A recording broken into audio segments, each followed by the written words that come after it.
好，各位大家好，Shalom Bapak Ibu semuanya. 今天我们一起来查考一下约翰福音第一章最后的部分。Hari ini kita akan membahas Injil Yohanes yang terakhir dari Injil Yohanes 1. 首先我们来读一下圣经，约翰福音第一章35节至51节。Pertama-tama mari kita sama-sama membaca Yohanes 1 ayat 35 sampai 51. 在次日，约翰同两个门徒站在那里，他见耶稣行走，就说：“看哪，这是神的羔羊。”两个门徒听见他的话，就跟从了耶稣。耶稣转过身来，看见他们跟着，就问他们说：“你们要什么？”他们说：“拉比，在哪里住？”耶稣说：“你们来看。”他们就去看他在哪里住。这一天便与他同住。那时约有申正了。听见约翰的话，跟从耶稣的那两个人，一个是西门彼得的兄弟安德烈，他先找着自己的哥哥西门，对他说：“我们遇见弥赛亚了。”于是领他去见耶稣。耶稣看着他说：“你是约翰的儿子西门，你要称为基法。”又次日，耶稣想要往加利利去，遇见腓利，就对他们说：“来跟从我吧。”这腓利是伯赛大人，和安德烈、彼得同城。腓利找着拿但业，对他说：“摩西在律法上所写的和众先知所记的那一位，我们遇见了，就是约瑟的儿子拿撒勒人耶稣。”拿但业对他说：“拿撒勒还能出什么好的吗？”腓利说：“你来看。”耶稣看见拿但业来，就指着他说：“看哪，这是个真以色列人，他心里没有诡诈的。”拿但业对耶稣说：“你从哪里知道我呢？”耶稣回答说：“腓利还没有招呼你，你在无花果树底下，我就看见你了。”拿但业说：“拉比，你是神的儿子，你是以色列的王。”耶稣对他说：“因为我说在无花果树底下看见你，你就信吗？你将要看见比这更大的事。”又说：“我实实在在的告诉你们，你们将要看见天开了，神的使者上去下来，在人子身上。”好，我们圣经就读到这里，然后印尼文我们可以自己默读一下。Kita baca sampai di sini, bahasa Indonesia bisa kita baca sendiri. 今天我们看这里面是耶稣初次招选门徒的这样的一个记录。Di sini kita bisa melihat temanya adalah murid-murid Yesus yang pertama. 其中里面说到说，在次日就是耶稣在约旦河受洗之后的第三天。Di sini kita melihat adalah pada saat Yesus hari ketiga setelah dibaptis adalah tempat di mana Yesus berjalan ke sana. 那么这一次又是耶稣和约翰遇见了，约翰指着耶稣说：“这是神的羔羊。” Yesus bertemu dengan Yohanes dan Yohanes berkata, "Ini adalah anak domba Allah." 那么耶稣约翰向着人们说这是神的羔羊，是因为耶稣把人的罪都担当了。Yohanes berkata kepada mereka, Yesus adalah anak domba Allah, dikarenakan Yesus sudah menanggung semua dosa mereka. 那我们都知道，耶稣担当我们罪的之后，耶稣开始就要做神的工作。Setelah Yesus menanggung segala dosa kita, maka Yesus memulai pelayanannya. 那我们也知道，耶稣开始也选召了12个门徒。Nah, Yesus dimulai dengan dia memanggil ke-12 murid Yesus. 今天这里面就是初次来选召门徒的一个记录。Nah, hari ini temanya adalah murid-murid Yesus yang pertama. 这里面有4个人记录在这里。Di sini dikatakan ada 4 orang. 圣经里面说的是安德烈，还有腓利，还有拿但业。Di sini dikatakan ada Simon, ada Andreas, ada Filipi, dan Nathanael. 那么看他们的时候，刚遇见耶稣之前和跟耶稣对话之后呢，他们开始内心里面发生了变化。Nah, di sini kita bisa melihat setelah dan sebelum mereka bertemu dengan Yesus mengalami suatu perubahan. 我们看前面2个门徒，就是安德烈和另一个门徒，见耶稣的时候，他们说了什么呢？ Nah, di sini kita melihat Andreas dan satu murid yang lain, mereka setelah bertemu dengan Yesus, apa yang mereka katakan? 他们见耶稣的时候，对耶稣说：“拉比。”拉比翻出来就是夫子的意思。Mereka mengatakan Rabi. Rabi itu artinya adalah guru. 夫子我也是查了一下，就是老师、先生的意思。Guru itu bisa diartikan sebagai tuan. 也就是说，他们向着耶稣是很尊敬，但是只是人的这个层面的尊敬。Mereka terhadap Yesus sangat menghormati, tapi dari segi manusia. 也就是说，他们初次见耶稣的时候，并不认为耶稣就是弥赛亚，就是救世主。Pertama kali mereka melihat Yesus, mereka tidak menganggap Yesus sebagai Mesias. 腓利和拿但业见耶稣的时候也是一样的。Nah, ketika Filipi dan Nathanael bertemu dengan Yesus juga demikian. 他们俩见耶稣的时候说耶稣是拿撒勒人耶稣。Ketika mereka bertemu dengan Yesus, mereka mengatakan Yesus adalah orang Nazaret. 各位，拿撒勒呢是让人很藐视的一个小地方。Nazaret itu adalah digambarkan sebagai sebuah kota yang kecil. 拿撒勒是当时以色列的一个偏僻的小村庄， Saat itu Nazaret adalah satu kota, satu desa yang agak terpencil, 也没有什么名气的一个地方。 sangat tidak terkenal. 但是我们从拿大业说过的话就看出，说拿撒勒还能出什么好的吗？ Tetapi melalui perkataan Nathanael, mungkinkah sesuatu yang baik datang dari Nazaret? 也就是说，那个地方就是没有任何让人值得一提的一个地方了。 Artinya itu sebuah desa yang kurang untuk mereka untuk mengungkitnya. 所以人们认为拿撒勒耶稣的意思是有点像从乡下来的一个土包子一样的这样的人。 Sepertinya mereka menganggap dari Nazaret itu adalah seperti orang desa yang datang. 所以当他们一听见耶稣是从拿撒勒来的时候，他们心里面就特别的藐视。 Nah, ketika mereka tahu dia berasal dari Nazaret, mereka sedikit menghina. 但是很神奇的是，当他们跟耶稣对话交流的时候，他们的心里面开始把耶稣称为是弥赛亚。 Tapi ajaibnya ketika mereka berkomunikasi dengan Yesus, mereka menganggap Yesus sebagai Mesias. 安德烈找到哥哥说：“我遇见弥赛亚了。” Andreas dia bertemu dengan saudaranya dan berkata, saya bertemu dengan Mesias. 拿但业也对耶稣说：“你是神的儿子，你是以色列的王。” Nathanael juga berkata demikian, engkau adalah Raja Israel, engkau adalah Tuhan.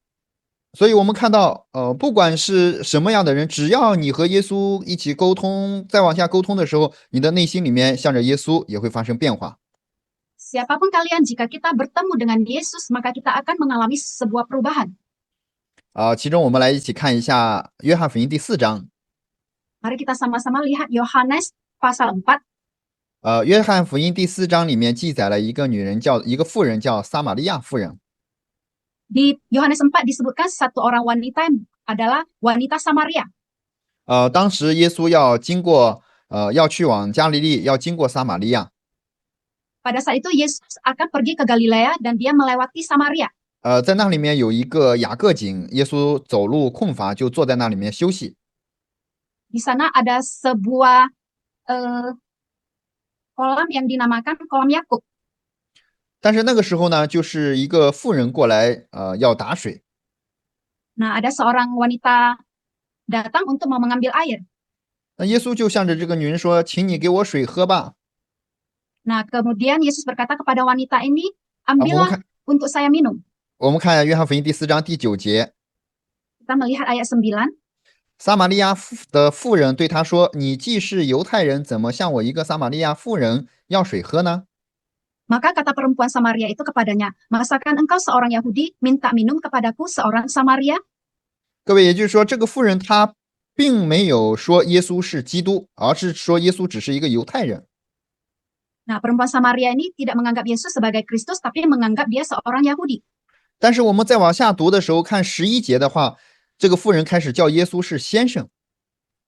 Nah, di ayat 11 dia menyebut dia sebagai Tuan. 然后再往下跟耶稣沟通的时候，他开始叫耶稣是先知。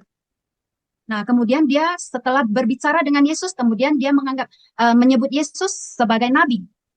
对，然后他们再沟通的时候，会开始这个女人称耶稣为基督。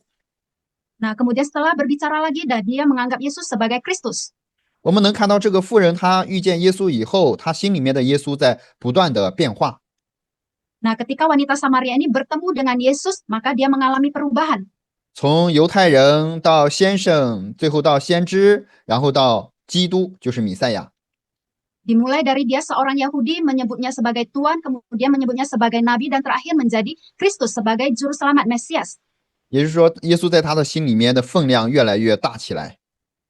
Karena ukuran di dalam hatinya, Yesus itu semakin lama semakin membesar. 那起先这个女人扛着水罐子，只是为了打水，为了自己肉体得到满足。 Awalnya perempuan ini datang untuk menimba air, dan kemudian dia dipuaskan. 但是当他内心里面的耶稣开始准确认为是基督的时候，他也能够把水罐子放下来。 Kemudian dia menganggap Yesus sebagai Juru Selamat, dan dia meletakkan bejana timbanya. 然后他也能走到城里面向人们去传讲福音。Kemudian dia masuk ke kota-kota membicarakan Injil. 因着他向着人们传讲福音，好多撒玛利亚城里的人信了耶稣。Karena dia mengabarkan Injil, maka orang-orang Samaria percaya kepada Yesus. 我们来看第39节， Kita melihat ayat 39. 那城里有好些撒玛利亚人信了耶稣，因为那妇人做见证说，他将我素来所行的一切事都给我说出来了。 Dan banyak orang Samaria dari kota itu telah menjadi percaya kepadanya karena perkataan perempuan itu yang bersaksi. Ia mengatakan kepadaku segala sesuatu yang telah kuperbuat. 那个时候，耶稣进到城里面，给人们传讲了福音。 Pada saat itu Yesus masuk ke kota dan mengabarkan Injil. 所以好多人也听到福音，也准确的相信了耶稣。 Jadi banyak orang setelah mendengarkan Injil, banyak yang percaya kepada Yesus. 大家，我们看，我们起先对耶稣的认知可能是这个程度， Mungkin awalnya kita mengenal Kristus dari level segini. 但是当我们继续在沟通神的话语，一直交流往下读的时候，我们向着耶稣也开始准确的认识耶稣。 Tapi ketika saat kita belajar firman Tuhan, kita lebih mengenal Tuhan Yesus. 当我们一直交流的时候，会发现我们会有惊奇的变化。 Ketika kita semakin lama berhubungan dengan Tuhan Yesus, kita akan mengalami perubahan. 门徒们也是起先不认识耶稣，但是当认识耶稣以后，他们能够把船、把网把这一切撇下来跟随耶稣。 Murid-murid Yesus juga demikian, awalnya tidak mengenal Tuhan Yesus, tetapi setelah mengenal Tuhan Yesus, mereka meletakkan semua jalannya dan perahunya, mereka mengikuti Yesus. 各位，能够改变人的就是神的话语。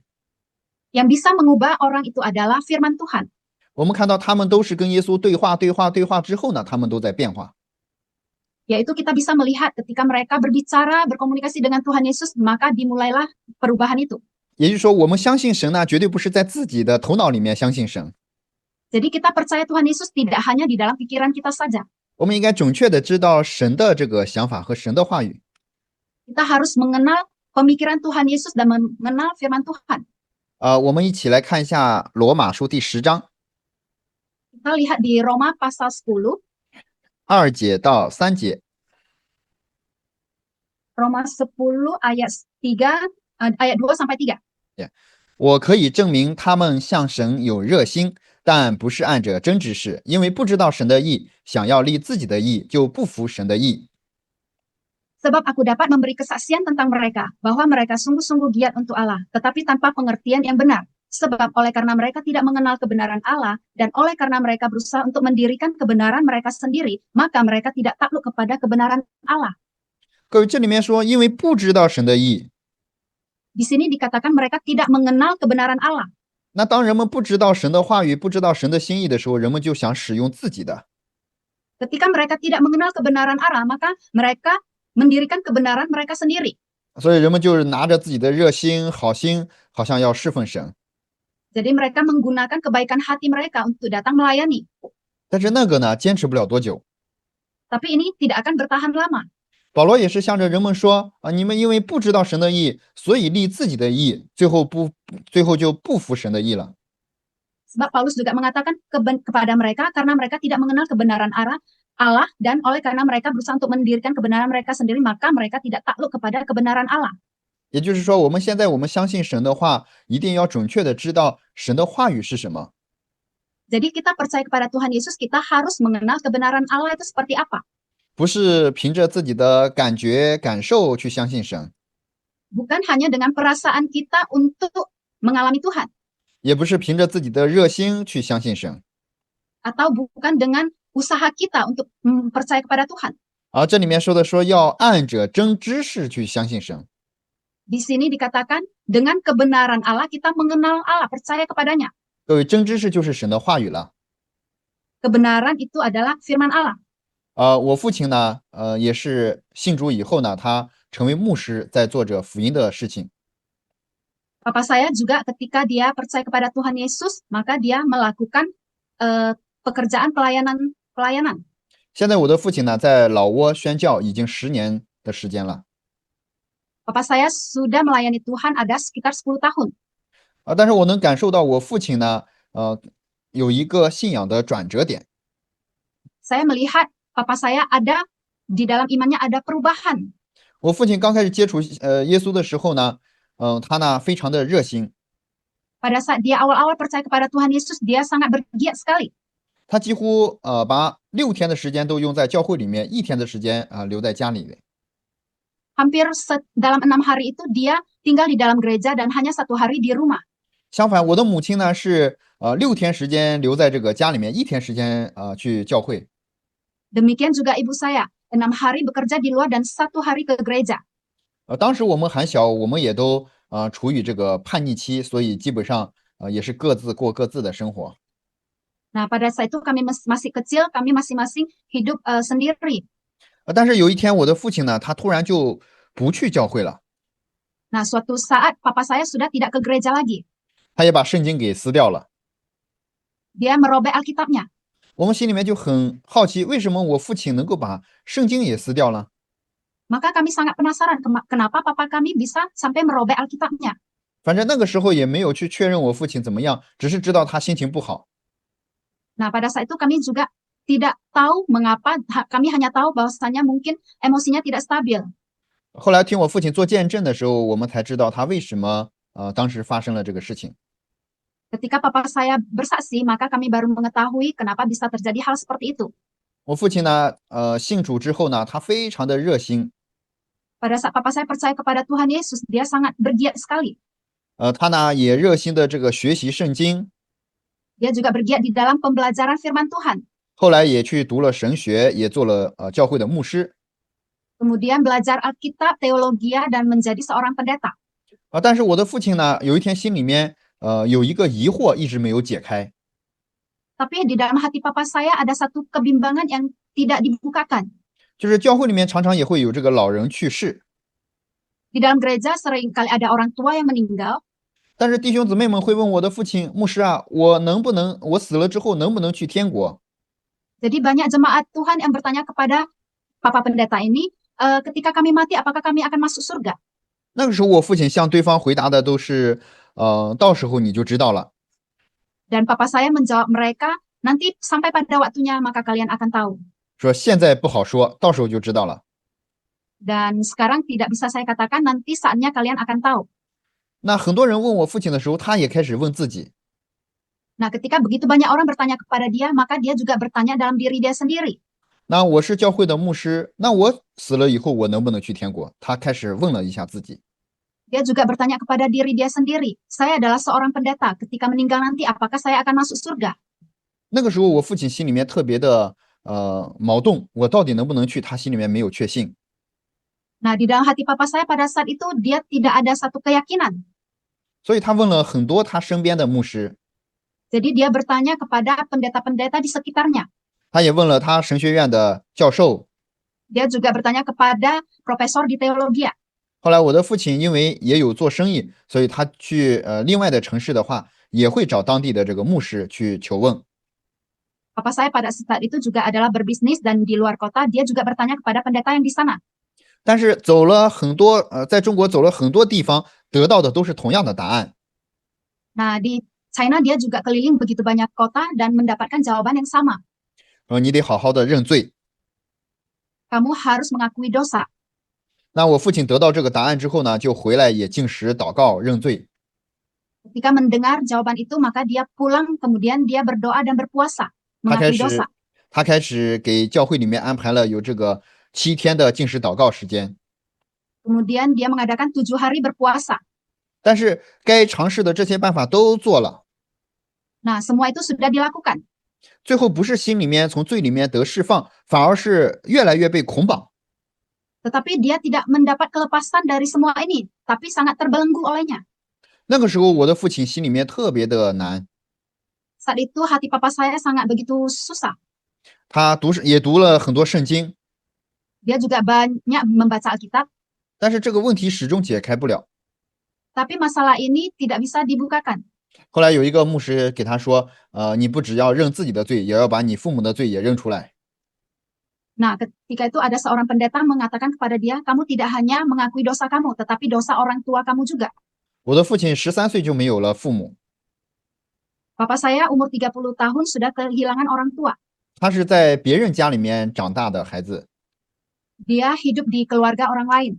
所以我的父亲呢，心里面特别的生气，Maka di hati papa saya itu sangat marah. 因为父母早都去世了，所以他心里面向着父母不是特别的这个了解。Jadi dia sangat begitu sedih karena cepat kehilangan orang tua dan dia tidak begitu mengerti. 那个时候我的父亲呢，心里面就出来了一个心，就是我不想再信这个耶稣了。Nah, kemudian hati papa saya timbullah niat hatinya untuk tidak percaya kepada Tuhan Yesus lagi.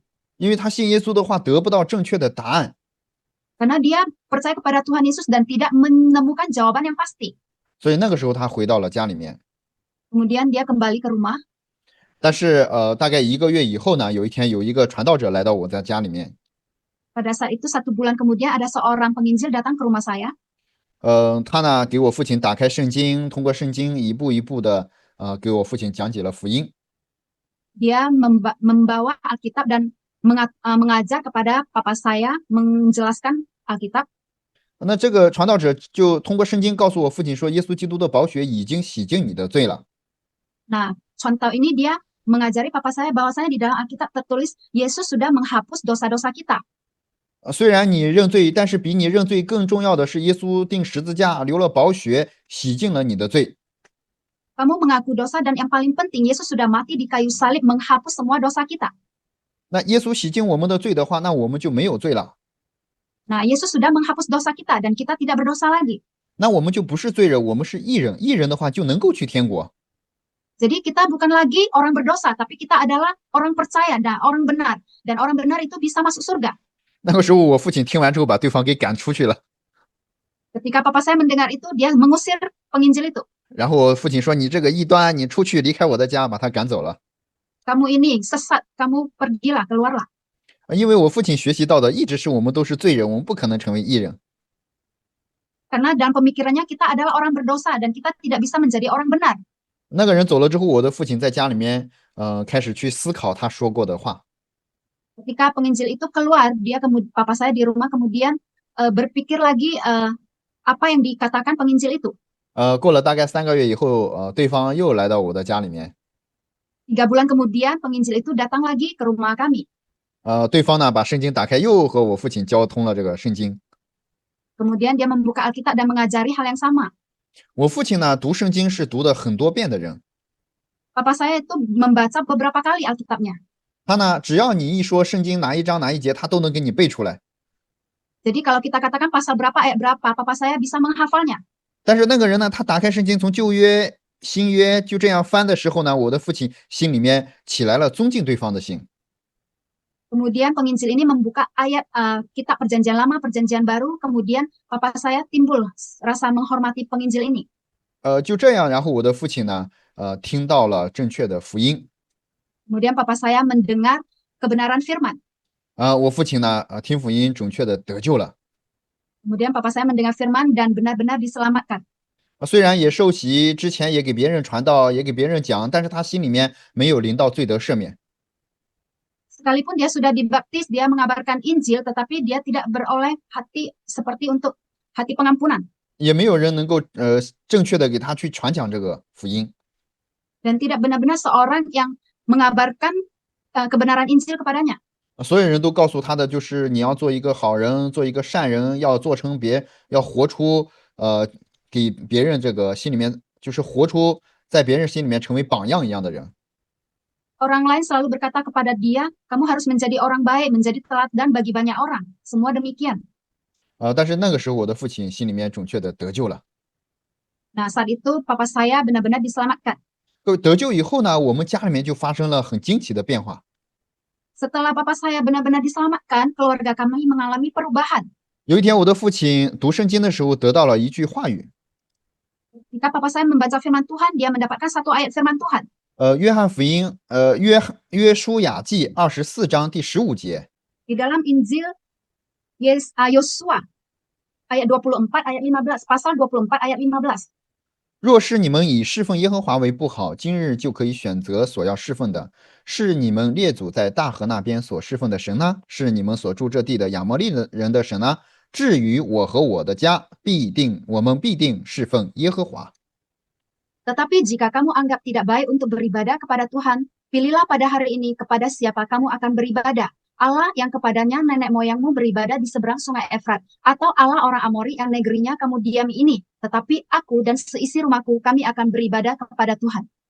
这个话语进到我的父亲心里的时候，他开始向着我们家里的人喊说：“我们家呢都会成为侍奉耶和华的人。” Ketika papa saya mendengar membaca firman ini, dia berkata kepada seisi rumah kami, kita seisi rumah akan beribadah kepada Tuhan. 真的按照我父亲的应许呢，我们家里面我和我哥哥都成为传道者。 Sesuai dengan perkataan papa saya itu, maka saya dan abang saya menjadi seorang penginjil. 我哥哥呢也是成为侍奉福音的这个教会的执事。 Nah, abang saya juga adalah majelis di gereja. 那我爸爸和妈妈去了老挝宣教。 Papa dan mama saya juga menginjil di Lawo. 所以我们家呢虽然都在不同的地方， Sekalipun kami berbeda tempat, 但是每一周呢我们都会在 Zoom 里面家庭查经。 nah setiap hari Jumat itu kami bersama-sama belajar Alkitab. 我们全家都在做着福音的这个事情。 Semua keluarga kami dalam belajar Alkitab, melakukan pengabaran Injil. 各位，当我们相信神话语的时候，我们的内心就会发生变化。 Ketika kita percaya kepada Tuhan, maka kita akan mengalami perubahan. 这些门徒们，他们刚开始不相信耶稣，但是当他们跟耶稣亲近，开始和耶稣对话的时候，耶稣的话语改变了他们。 Sama seperti murid-murid Tuhan Yesus, ketika mereka banyak berkomunikasi dengan Tuhan Yesus, maka hidup mereka mengalami perubahan. 各位，不是他们自己改变的，而是耶稣的话语把他们改变了。 Bukan mereka sendiri yang berubah, tetapi firman perkataan Tuhan yang mengubahkan mereka. 也就是说，不是我要为主做工，而是主为我做工。 Yang artinya bukan kita yang bekerja untuk Tuhan, tetapi Tuhanlah yang bekerja untuk kita. 那我们看，安德烈呢和另一个门徒，他们在耶稣面前，耶稣对他们说：“你们来看。” Dan Andreas, Yesus berkata kepada Andreas, mari datang dan lihatlah. 耶稣向着彼得、雅各，向着他们说：“来跟从我吧。” Yesus berkata kepada Petrus dan Yakobus, mari ikutlah aku. 耶稣向着这些门徒们都说的是：“来跟从我，你跟从我。” Yesus berkata kepada mereka, mari datanglah dan ikutlah aku. 各位，不是他们自己决定要跟耶稣，而是耶稣呼召他们的。 Bukan mereka yang mengikuti Yesus, tetapi Yesuslah yang memanggil mereka. 就像那两个门徒，他们听见了约翰的话，约翰说：“是看呐，这是神的羔羊。” Seperti kedua murid Tuhan Yesus tadi, Yohanes berkata kepada mereka, Yesus adalah anak domba Allah. 当他们听到这是神的羔羊的时候，心里面就有了想要跟从耶稣的心。 Ketika mereka mendengar anak domba Allah, maka mereka memiliki hati untuk mengikuti Yesus. 也就是说，不论我们任何人，只要我们和神的话语亲近的话，神都会给了我们跟随耶稣的心。 Siapapun kita, asal kita mengikuti perkataan Tuhan Yesus, maka kita akan memiliki hati untuk memiliki Tuhan Yesus. 也就是说，不论心里面有多大黑暗的人，只要和神的话语亲近的话，都会得到力量，得到光。 Sekalipun hatimu mengalami kegelapan, tetapi kita percaya kepada kebenaran firman Tuhan, maka kita akan ada terang di dalam hati kita. 我们看门徒彼得也是，跟随耶稣的时候，心里面发生了转变。 Pada saat kita juga melihat murid Tuhan Yesus Petrus, ketika dia percaya kepada Tuhan Yesus, dia juga mengalami perubahan. 起初呼召彼得的时候，彼得是整夜劳力打不着鱼的人。